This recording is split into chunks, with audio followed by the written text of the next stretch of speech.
So, what is the basic Buddha's teaching of the Lord Buddha? The Four Noble Truths. Yeah? What is the first Noble Truth? The truth of dukkha. What is dukkha? Dissatisfaction. Restlessness. Pain. Boredom. And we all know that. Yeah? Dis-ease. Discomfort. That's all dukkha. Yeah?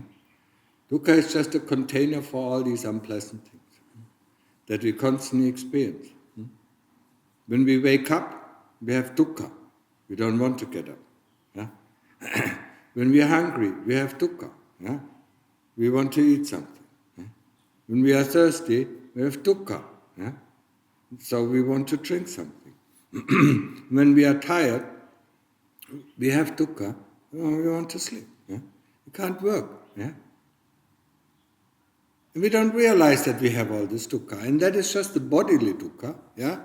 Then comes the mental dukkha. Yeah? Of restlessness, boredom, yeah? Discomfort, yeah? Disease, pain, yeah? Suffering. It's all dukkha. Yeah? And it is important that we understand every moment, yeah, this noble truth, see it within us. Yeah? Because if we don't understand the first noble truth, we will not find a way out of dukkha. Because that is the teaching of the Lord Buddha, to find a way out of dukkha. Yeah? So what is the cause of dukkha? Our desire, wanting to be, wanting not to be, yeah? Wanting to become, or not wanting to become. Yeah? Being departed from the things that we love, meet with the things that we don't like. Yeah? That is the cause of dukkha. Yeah? If you are contented, if you are happy, yeah, you have no dukkha. Yeah? If the things, if you would see the world, as it is, yeah, I mean, where would the dukkha come from? Yeah? But we are not happy. Yeah? We don't like the world to be like this or the world to be like that. We don't like to be our friends like this or like that. Yeah? Or we want to change. Yeah? If we have a relationship or if we are married, we want to change our partner. Yeah? Because we don't like this aspect or that aspect or this or the family, yeah, and so on. Yeah?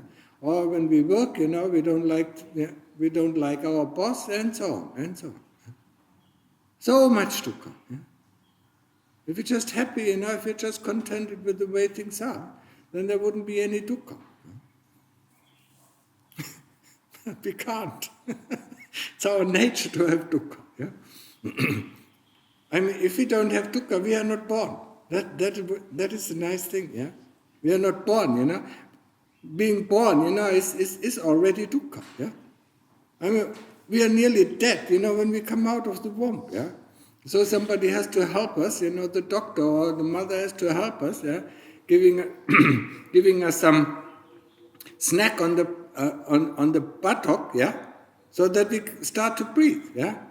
And then all the first 15 years of our life, we have to train this body. Huh? Don't remember? Yeah? First, we start, moving the hands and then moving the legs, and then we start to walk, then we start to talk, yeah, and then we start to learn, go to school for such a long time. Yeah? 200 years ago, it probably was only 3 or 4 years, yeah? But nowadays, it's at least 9 years, that we spend in school. Yeah? Dukkha. Huh? Some things, we're interested, yeah? We want to learn, and other things we are not interested. Yeah? And then with 15 years or 16 years, we can use this body. Huh? No? Any objections? Huh? Huh? 16 years of training this body, this biological robot, because, yeah, when you look at it, it can't do anything when it comes out of the womb. Just lies there, yeah? The only thing it does, once we get, the smack on the buttock, to breathe, yeah? And then the heart functions, yeah? And that's it. And then we have to put everything into our brain, yeah? The brain has nothing in it yet, yeah? It is just like, putting all the programs in our computer when we get a computer, yeah? No? Yes. So, this body is nothing else, than a very complicated machine, yeah? That's why I call it biological robot, yeah? And we have to see it like this, it's a tool. Just like we have a car, yeah? That is a tool. Just imagine, being born in a car, die in a car, then we believe, of course, we are this car. We never got out. How can we not believe we are this car? So we are born in this body, we die in this body, so we believe we are this body. And this body brings us a lot of dukkha. So 15 years for training, then 30 years, it's working fine, yeah? And then when we get 45, it starts to crack down, yeah? And then, after 45 years, we wait for probably 30 to 40 years until we die, yeah? Until it's completely gone, yeah? Over the time, the older we get, the more, the more it doesn't work anymore. This doesn't work, that doesn't work, this needs to be replaced, just like in an old car, yeah? The pump needs to be replaced for some people, and so on, yeah? No?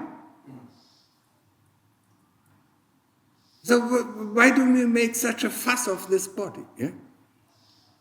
The whole world, especially the Christian world, makes such a fuss, When the body dies, they bury it, they have a great celebration, and bury it underneath the earth, yeah? Do we do that with our car? We just bring it to the scrapyard, and then buy a new car, yeah? So the owner, the moment the owner knows, the car doesn't work anymore, he gets out of the car and puts it to the scrapyard and buys a new car, yeah? And what do you think the chitta, the owner of this body, does? When the body dies, it gets out of the body. Why should it stay in this body? It's useless, yeah? It knows it's useless, it cannot work anymore because it has broken down, yeah? And then and then what does the chitta do? It looks for a new car. It looks for a new body, yeah? And depending on the merit that we have made, yeah, we either get a nice body, a human body, or we get a ghost body, or something like that. Or we go to hell, yeah, or we go to heaven, yeah? That's the reality of the body, yeah? So look after it just like we look after our car, we feel, we put fuel into it, we put oil into it, we change this or change that over time, so, that's the same thing, yeah? Don't take too much time, with looking after our body now, yeah? And look after our chitta, the owner, the driver of the car. And that is the important thing, because that survives the car crash, yeah? That's the only thing that survives, yeah? The body's gone, we don't even look back, The moment we notice, the body's gone, boop's gone. We are out, yeah? Instantly, yeah? Except, we are spiritual people and want to know, what our relatives say about us. and want to see, how the body burns up or, how it is burned, yeah? But most of us, just run, yeah? And just run to the next, yeah? To the next life, yeah? That's what we call it, yeah? Next life. Yeah? So the cause for all our dukkha is this desire, yeah? And it is also the desire, and when we get older, we notice the desire, to have a young body, yeah? We don't want this old body, here and here, it's not flexible anymore, and it's not more beautiful, we can't show off. We can't attract anymore anybody, yeah? That's the whole purpose, why do we dress up, yeah? To attract the other sex, yeah, or to attract other people, huh? Remember, and you sometimes use the memories, to recollect some of the things what we do and how stupid they are. Yeah? But anyway, so what is the third noble truth? The third noble truth is there is an end of dukkha. Yeah? And the fourth noble truth is the path that leads to the end of dukkha. And the path that leads to the end of dukkha is sila, samadhi, panya. Yeah? So it means the 5 precepts. Samadhi, the ability to concentrate and to develop sati, and panya, the development of wisdom. Yeah? And the development of wisdom is not the same, as putting some knowledge into our brain. Wisdom, or common wisdom, it's called common sense or common wisdom, we know it's born out of experience. We do one thing, we do it another time, and we learn from our mistakes, and that is called, wisdom. And that is the same thing, we have to investigate this thing. But before we can actually practice, there are 3 things that are required.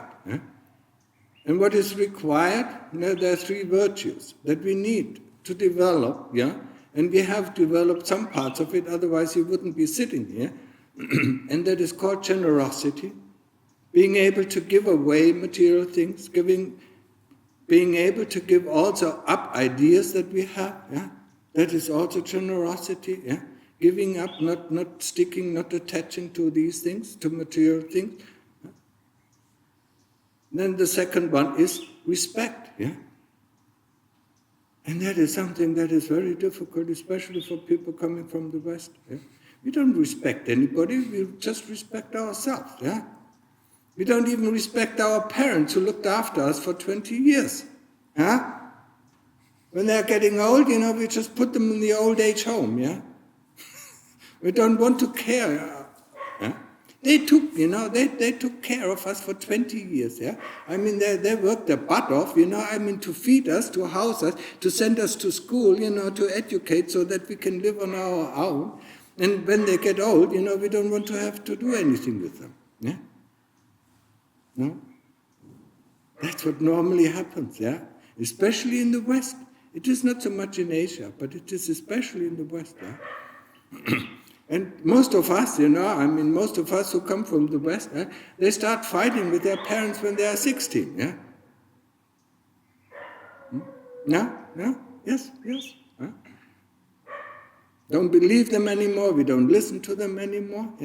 As if we, with 16 years, have enough wisdom, when they live for 50 years. But we just don't realize it. It's not that I was the same.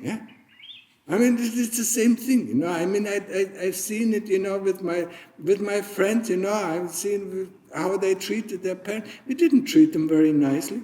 We weren't grateful for them. We weren't respectful to them. And they really earn our highest respect, Because the Lord Buddha said, the parents, our parents, are the arahants, That means for instance, if we kill our parents, it is just like killing an arahant. The punishment is the same.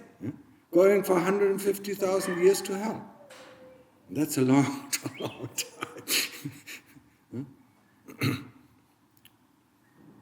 But Lumpur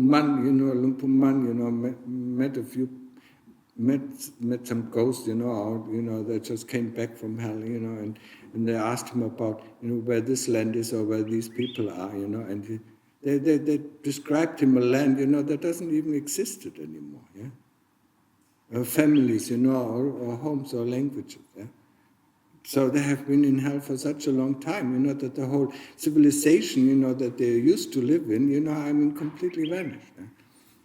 So be careful, There are 5 heinous deeds, that we can do, and that sends us to hell for a long time. Harming the Buddha, killing an arahant, killing our parents, and creating schism in the Buddhist religion. So respect, we don't have to. Respect is not, saying everything what the other person does is good. respecting, animals, that they have their right to live, yeah, respecting human beings, yeah, even if it is a murderer, we can respect him, yeah, even if he is a torturer or a dictator, we still can respect him as a human being. That doesn't mean that we have to say that whatever he does is good. No, of course not, yeah. I mean, if we see him killing people, that's not good, yeah. But he is a human being, yeah? And every human being, in order to become a human being, he has to keep the 5 precepts. Yeah? Otherwise, he can't come back. Yeah? So, I mean, for that, actually, we can respect, yeah, every being, yeah, be it an animal or being, yeah, be it a human being or being a deva or any kind. Yeah? But we like to look down, and that is not respect. Yeah? Respecting a person as a human being. Yeah? And we lost that. Yeah? But actually, my generation, was that got rid of it. Yeah. It started with the French student revolution, yeah, and then with the German student revolution. We got rid of these things. Yeah, we didn't like them. Yeah? Now it is the Yellow Vest revolution. So, and then gratitude. So there are the three virtues that we need really to develop in order to advance in our practice, and that is gratitude. Being grateful, yeah, being grateful for our parents, yeah, that they raised us, that they put their effort in. They are not perfect. We are not perfect, yeah. We are also not perfect, yeah. We make the same, I see it with my brothers and sisters, they make the same or similar mistakes, in educating their children, yeah, like our parents. So, I mean, we are not perfect, especially not when we are 6, 20, yeah. So we can be grateful, yeah, no matter what they did, at least they brought us to the world, and when I look around, we are all pretty well off, yeah. Yeah? So, how can we not be grateful, yeah? And we should also be grateful to our teachers in the school. Yeah, I mean it's quite some work, to educate us. Yeah, and also grateful, to people actually, giving us some work. Yeah? We think it is our right. Huh? We have no right. The only right we have is our kamma. Yeah, that we created. We don't have a right to have that somebody, rents us a house, or somebody sells us something. We don't have a right, yeah? So we should be grateful in all these transactions, yeah? That somebody gives us, we should be grateful, yeah? That somebody gives us work, we should be grateful. That somebody educates us or trains us, we should be grateful. And this gratefulness is pretty much lost, yeah? And it is necessary. It's not only necessary, or it's especially necessary for our practice. Yeah? So if we after years of practicing, find a dead end, yeah, that means that probably is an indicator that we have some lack in generosity, gratitude, and respect. Yeah, that hinders us in our practice. Yeah? So we have to have a good basis, yeah, in order to progress. And now when you think, what is the first column of the path that leads to the end of dukkha? Is sila. So what are the 5 precepts? The 5 precepts is not harming any living being. That's the first one. Yeah? The second one, not taking what is not given. Yeah? And we transgress this very often. Yeah? As youth people, young people, yeah? We did it, yeah? Took this or took that, Yeah? We didn't call it stealing, we just called it taking, yeah? Taking what was not given, yeah? So the third one is the number one, yeah? It's the number one breaking of precepts, that is sexual misconduct. Yeah? What is sexual misconduct? Not being faithful in one's relationship, yeah? having 2 partners or 3 partners or 4 partners, yeah? In Thai it is called, having a wife, and then you have a small wife, yeah, and another small wife, yeah, or have a poor noi, have a small husband and another small husband. Yeah? But that is not the only thing. Yeah? Sexual misconduct is also using somebody for one's sexual desires that is dependent on us. Yeah? So parents and children. And that when we look at this world, that is quite common, that is quite often. Yeah? Or teacher-student relationship. It's also sexual misconduct. Right? Or, professor, and also student. Yeah? Or boss and secretary. I mean, where do we see it? Everywhere, on every page, everywhere in the newspaper it is. Yeah? Nowadays it's not such a big deal. Nobody prints it anymore. Yeah? But it is common. Yeah? It is very common. And sexual misconduct, the only way, to redeem it is to go to hell. Yeah? There's no other way for sexual misconduct. It is really grave. Yeah. What is the fourth precept? Not lying, no harsh speech. Yeah. Speech that we use, to feel somebody or to make somebody down. Yeah. To look upon somebody or look down on somebody. Yeah. Harsh criticism. Yeah. To hurt the other person, that is also one of the precepts. And the fifth one, no alcohol, no drugs, everything that makes us unmindful. And these five precepts are important. I mean, from now on, whatever we did in the past, okay, we just accept it. We accept the outcome of our kamma, and we have to redeem it.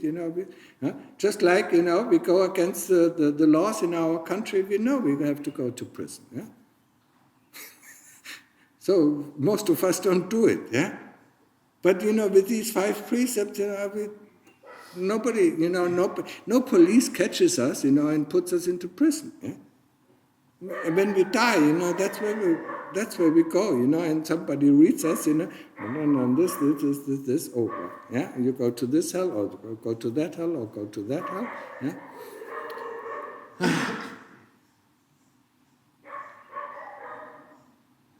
But we don't believe in hell anymore. Yeah? And that is one of the fetters, that is the first fetter. Yeah? 10 fetters that bind us to the realm of birth and death, yeah? And the first fetter is the fetter of doubt. Doubt that there is heaven, doubt that there is hell, doubt that there are beings in heaven and doubt that there are beings in hell, doubt that there is kamma and doubt that there is results of kamma. Yeah? Whatever we do comes back to us. Yeah? You can think about, kamma as being a boomerang. Yeah? Always comes back to the owner. Yeah? So whatever word that we say, will come back to us. Whatever thought, we think, comes back to us. Whatever action we do will come back to us. That is the law of kamma. So we should be very careful, about what we're doing. And from now on, no matter what we did in the past, we just accept the results of it. From now on, we keep the five precepts, and then it's finished. Then it's the second fetter. The first fetter is doubt. The second fetter is constantly, breaking the silas or breaking the precepts, and keeping the precepts, breaking them, keeping them, breaking them, keeping them. Just like our desires, demands from us. But not only this. I mean, Buddhism is a very logical religion. It just, it actually tells us, how this universe is working. And this universe is working, just like any kind of farmer. He sows potatoes, he will reap potatoes. We sow love, we will reap love. We sow hate, we will reap hate. That is very simple. But it also tells us, if we keep the five precepts, we have the right to come back as a human being. That's okay, that's nice, If we don't keep them, we go for prison, for a while, depending on the things that we did, Sometimes, you go only for 2 weeks, Sometimes, you go for 1,000 years, or for 100 years, or for 5 years, depending on the breaking, on the seriousness of the precept. But also, it is clear, if you want to ascend to heaven, what do we need to do? We keep the precepts, just like the human realm, because the heavenly realm is above us, and then we develop generosity, strange, gratitude and respect. That gives us the right to go up to heaven. So it is all clear, We know the laws of physics, but we don't believe in the spiritual laws, We don't believe in the laws of this universe. We think that is too easy, That doesn't make sense. Of course, everything in this world, in this universe, is based on a law, And you cannot defy the law. We know that, in the material world, that we cannot defy, if you send something up, it will come down, We cannot defy the law of gravity, And that is the same thing. We cannot defy the law of this university, of this universe. So don't think that there's something special. If you understand the law, it's just like playing a video game. If you understand how to play it, you're good. If you don't understand it, you make a lot of mistakes. So, and most of us don't understand it because it's not taught in school, Nobody teaches us in school, these laws, They should teach us, So that we get clever, But they don't know it. Our parents don't know it, Our teachers don't know it, It's only a few people who know it. Then they try to teach, So we keep the 5 precepts, and then the second part of, the path that leads to the end of dukkha is samadhi. And that's what we are practicing now. We are practicing samadhi, that means concentration and development of sati. What is sati? Sati is awareness. Awareness of what is going on and awareness of what is going out, out of our heart. So being aware of any kind of feelings that comes in, being aware of any kind of sounds or smells, Not thinking about it, but just being aware. That's just this pure awareness, because this awareness does not judge if something is good or if something is bad. It's just aware. So, how do we train awareness? We train it, with being on the Buddha. When we have the Buddha, we know the Buddha is fast or it is slow, it is deep or it is shallow. It's at the beginning or it's at the end, and there's a break in between, and now comes the next Buddha. That's how we train sati, or awareness. Or when we do it with the breath, we know that the breath is coming in, we know that the breath is going out, we know that the breath is calm, or we know that the breath is restless, or we know that the breath is rough, Or we know it is, the in-breath is just beginning, the in-breath it's at its height, and it's now slowly descending, and it turning into the out-breath, And the same thing for the out-breath. So we have to watch it, and that it is very difficult for us. We don't like to do that. It is very difficult to constantly know what is going on. But that's what we have to train. So first is we train concentration until the concentration can stay at the point that we decided, be it the Buddha or be it the breath or be it the Buddha with breathing in or the door with breathing out. Once we can concentrate it and our mind doesn't get distracted so often, then we start to know, is the Buddha beginning, is the Buddha fast, and so on, just like I said. That develops the sati. And when we end our meditation, before we sit or walk, we make a determination. Now for 1 hour, I'm going to sit, and stay with the Buddha. And then we stay with the Buddha, And we don't switch, We don't switch to the breath, Or we stay with the Buddha with breathing in and do with breathing out. That is fine. Or we just stay with the breath, And we don't do anything else, And anything else that comes into the mind is brought up by the kilesas, The kilesas are the soldiers of avijja, And avijja is the ignorance. It's a fundamental ignorance, Not knowing, Avijja is not knowing, but wanting to know. That's where all our desires, we want to know about the stars, we want to know about, other worlds, other countries, other people, other things, We want to know about this, this spiritual teaching, that spiritual teaching. We constantly want to know. But we are not able to know in line with the truth, And that is what is avijja. It constantly wants to know. Why do we do things? Why do we learn things? Because we want to know. Why do we look up things? Because we want to know. So that is the fundamental aspect of avijja. Wanting to know but not being able to know. Wanting to understand but not being able to understand. But not knowing in line with the truth and not understanding in line with the truth. And kilesas are the soldiers of avijja. And they are grouped into 3 armies. The 3 armies are called greed, hatred, and delusion. And greed and hatred are the forerunners, And behind greed and hate is the army of delusion that pulls the string of greed and hate. And behind this army, is the mastermind, is avijja. So when you look at the fetters, the 10 fetters that I described, you see it very clearly. The first thing is that we have to deal with is doubt, And then the second fetter is you're not keeping the precepts, steadily. The third fetter is already starting with the body, Getting out of the car, knowing that the car and the driver of the car are 2 different things. So it means getting out of the body, knowing that the body is not the driver, is not the chitta. That is the third fetter. And then the 4th and 5th fetter is greed and hate, to fight the battle with these 2 armies, greed and hate. And how do we do that? By investigating this body. Because everything, if you remember, from your life, everything that goes into or onto the body is nice, comfortable, smells good, and everything that comes out of the body is disgusting.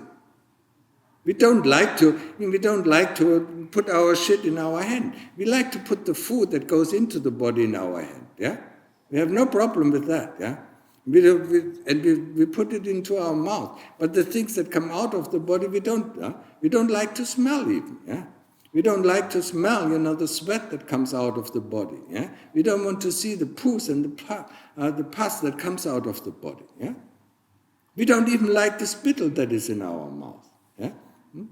Try it out, spit in your hand, and then just 2 minutes later, try to lick it up. You don't like it. No. Why?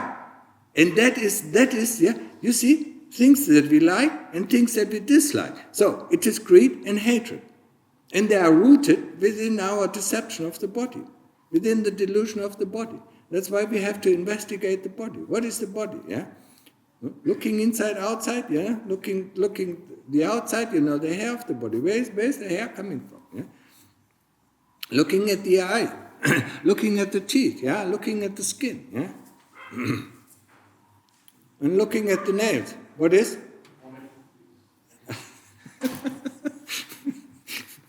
That was too much. Body.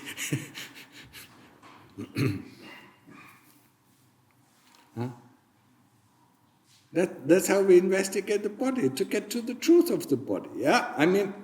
It's the same thing. You have a nice car, and you suddenly you pull up, pull up the the hood for the engine, and you see all this dirt, all this, the grease, and we don't like to see it, but we like to see the nice finish of the hood, the glass, inside of the car, And it's the same thing, and the body is much more disgusting, whenever somebody, studies medicine and he opens the first corpse, either he throws up, or he falls unconscious. Why? We just look inside this, thing, What we love so much, what we adore so much, what we attach so much to, And then we see the inside of this thing, And we get disgusted, we need to vomit or we fall unconscious. We don't want to see the truth. And that's why we have to investigate the body in order to see the truth. And with this investigation, of course, greed and hatred comes up. hatred, a lot of hatred comes up.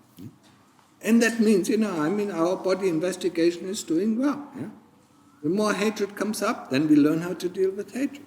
Just like, in samadhi, we learn how to deal with pain. What is pain? Where is it coming from? Is it magic? The moment I get up, it is gone. We don't think about these things. We know, there's pain, it's so painful, let's go up, there's no more pain. Where's the pain gone? When we cut our hand, when we cut this, no matter if we lie down or sit down, or whatever we do, there's pain. That is real bodily pain. So what kind of pain is that? We think it is bodily to pain. But we don't know. The moment we get up, or another thing, we just think about something amusing and the pain is gone. When you fly from Alaska, you have to sit in the you have to sit in the airplane, for 20 hours, to come here, But you don't see the pain, you don't feel the pain because you're constantly distracted. The moment you try to concentrate on the Buddha for 15 or 20 minutes, suddenly you're in pain. I can't cope with it. It's strange, and then you get up and there's no more pain. It's a magic, It's magic, isn't it? And that's why we have to investigate what is pain, where is it coming from? Just like we have to do investigation of the body. When we do investigation of the body, then we can also investigate what is hatred. How does it feel like? We don't even know what they feel like. We give it a label and then we want to get rid of it. Okay, pain, rid of it. Give me some pain medication, or give me this, or give me that. Look at our life. The moment we're in pain, we run to the doctor. Please give me something. I'm so much in pain. The Malaysians especially, they're constantly running to the doctor.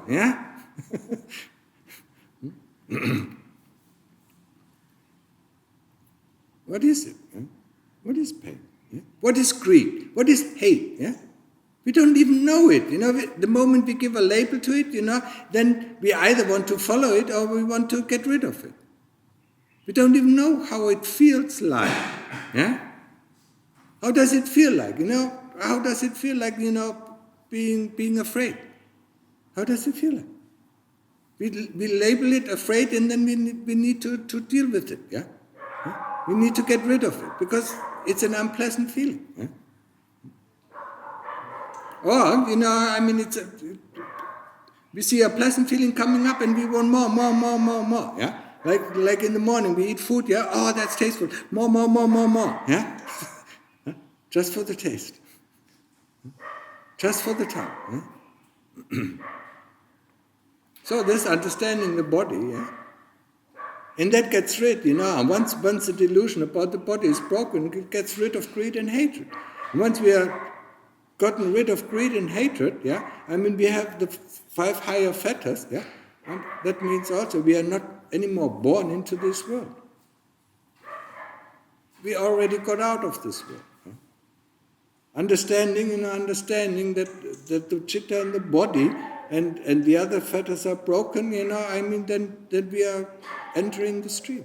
The first 3 fetters, if they're investigated enough, and kept enough, then we can enter the stream. That means we have 7 more lives to go. When we cut down on greed and hatred, you see, the body investigation is the most important thing.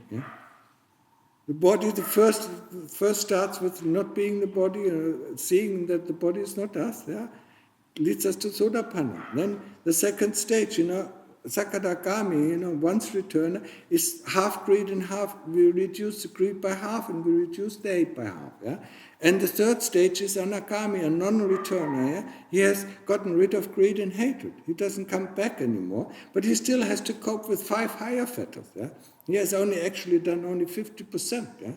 But he will not come in any, he doesn't come to heaven, he doesn't come to hell, he doesn't come back as a human being, he's just in his own realms, and they're really actually quite nice, These 5 realms where he, spends at most 50,000 years, because each realm that is according to one of the fetters, are being still attached to form, being still attached to non-form, or still having an ego, being attached to an ego, a personality, that he is a personality, and and then what is it? Restlessness, and the last one is avijja. So there are 5 different realms for each of the fetters. It just goes through these realms automatically. He doesn't have to do anything anymore. He just can lay back, but he does it automatically, because in order to get to the stage, you have to work very hard, And this, if you work very hard in a job, you automatically continue to doing it. But you don't have to put a lot of strenuous effort into it. Only if you want to cut it off in this life, then you still have to do a lot of effort. Anyway, so that was there. That was the basic of Buddhism, the basic of the Lord Buddha's teaching. Then, of course, there is anicca, anatta, dukkha, and kamma, but I can cover that the next time. Okay, enough for today. If you have questions, you can ask them now.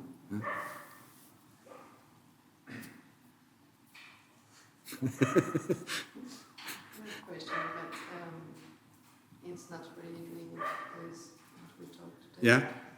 It's about the later. This one. What is it? Wisdom develops samadhi, or? The translation is not 100% correct. So it leads to a lot of misunderstanding. For instance, investigating pain, can lead to a samadhi. Once the understanding what pain really is, you can completely go into samadhi. Once you understand, if you investigate, for instance, another thing, if you investigate the body, you instantly can drop into samadhi. But we should separate this out. When we do samadhi and we don't do investigation, with the one exception: when there's too much pain, then we investigate what is pain. That is the only exception. When we do samadhi, we do samadhi. When we do investigation, we do investigation. And normally in the West, when we learn these techniques, they are always mixed up. Vipassana, whatever comes up, I look at it. No. You can look at it for the rest of your life and nothing changes. Because these things are just phenomena that constantly arise. We have to investigate how these phenomena arise. What is the cause for a phenomenon to arise? And how, when we know the cause, then we can cut off the cause. So, you understood? Okay. More questions? No? The Malaysians, have they understood a bit? You have to tell her the gist of it, Otherwise, no, the Malaysians have not been translated, the talks have not been translated in Malaysian. It was only Indonesian. What else? Another question. The meditation skills. Yeah. Can be it's complicated. When you change the bodies. Yeah. The chitta can transmit the meditation skills to another body. No. Can we in actual life? No. If you develop a skill, for instance, if you go and become a doctor, you cannot transmit the skill to another. You can teach another person if he's willing, or if he accepts your teaching, then he can gather his own skill. That's the only thing you can do. Otherwise the Lord Buddha would have, saved all the people, around him, but he couldn't, He said, I can only show you the path how to get there, So, the skill that you develop in meditation, that's your skill, And it's hard work, But you can share the merit of your actions, You can share the merit that you developed over your practice, You can share the merit with others, That's what you can do. Just like, when you work hard, and you earn a lot of money, you can share the money with everybody that you like, Or even dislike, So with the merit, and it is hard work, Lungta Mahabo, my venerable teacher said, there's no work in this world that is so tough, yeah, as practice, yeah. And you will see it, if you practice for 16, 18 or 20 hours a day, it's really tough, yeah. It's really going against the grain, yeah. We have to swim against the stream, yeah. And it is much easier to swim with the stream, yeah, and instead of swimming against the stream. Because whatever comes in our mind, we can't believe it, yeah? We can't trust it. Yeah? And that is difficult. Yeah? The Lord Buddha said one thing about the path of practice. It is easier as a single soldier to fight a whole army than to fight oneself. And we all know we are, our personality, we have views, we have opinions, yeah? And we don't like to let go of these views and opinions. And when we study the Dhamma, then we have views and opinions about the Dhamma, and they're just as wrong as other things. Yeah?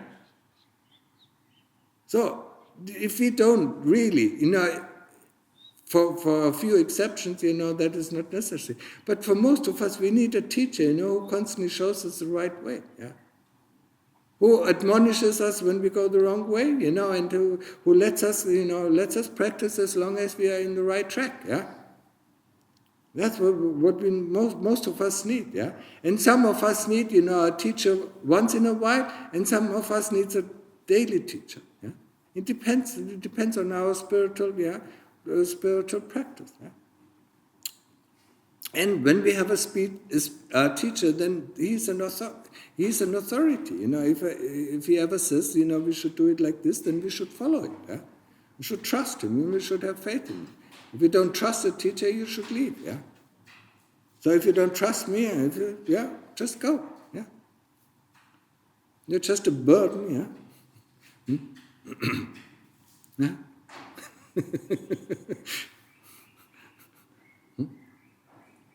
So many people, yeah. I would love, when I was in Trudong, being in my cave just by myself.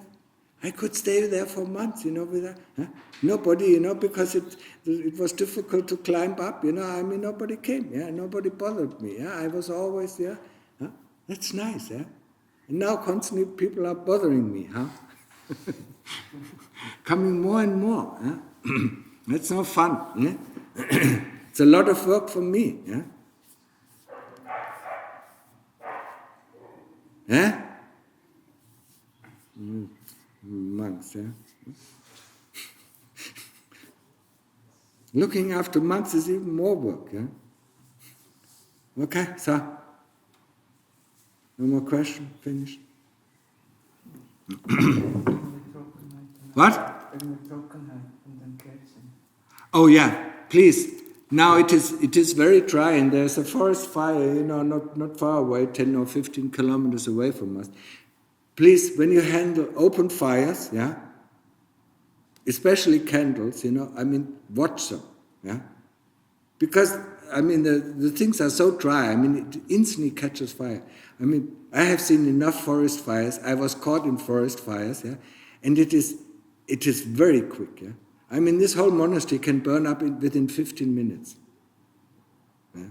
So be very, very careful. Also for the people who smoke, be very careful, yeah.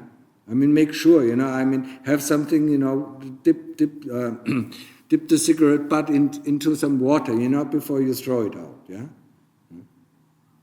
And the candles, be careful. Don't let them fall over, yeah. Especially when they use them at the Chongkrongpa, yeah. Be careful with this, yeah. Because, once it catches, within 15 or 20, I've seen, a kuti, a whole wooden kuti being consumed within 2 minutes.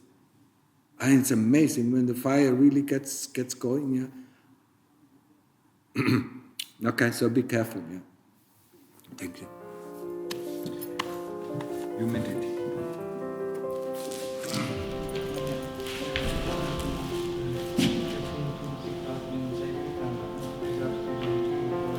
Ja, für die Mönche tat man nichts, das war schon, aber das ist okay. Und der kriegt gleich morgen, kommt morgen.